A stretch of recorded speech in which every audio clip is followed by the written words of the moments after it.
মাঝে মাঝেই ফেসবুকে দেখি সেনাপ্রধান ওয়াকারুজ্জামান খান সাহেব শেখ হাসিনার আত্মীয় ছিলেন এবং এই কথাটা নিয়ে বারংবার বিভিন্ন সময় বিভিন্ন কথা শুনি। অনেকে বলেন সেনাপ্রধান ওনার সাথে বেইমানি করেছে, এই সেই নানান রকম নানান জনের নানান কথা। এর ভিতরে আমার একটা কথা হচ্ছে, সেনাপ্রধান কখনো কারো আত্মীয় হয় না। যদি কেউ মনে করে থাকেন সেনাপ্রধান আমার আত্মীয়, তাহলে তিনি বুকার স্বর্গে বাস করছেন। বাংলাদেশের 53 বছরের ইতিহাস পর্যালোচনা করলে দেখা যাবে সেনাপ্রধান দায়িত্বকালীন থাকা অবস্থায় তিনি কারোর আত্মীয় না। এই কথাটা সবাই মনে প্রাণে বিশ্বাস করবেন।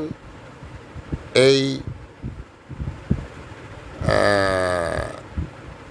কথাটি মনে প্রাণে বিশ্বাস করবেন, এটা আশা করেই, এই আশাবাদ ব্যক্ত করেই আমি আপনাদের সামনে থেকে এখন বিদায় নেব।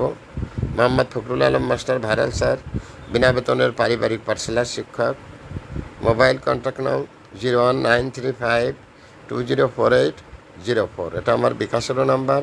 আমি একটি বিনা বেতনের পারিবারিক পাঠশালার শিক্ষক। আমার একটাই কথা, দেশের মানুষ কান খুলে শুনে রাখুন।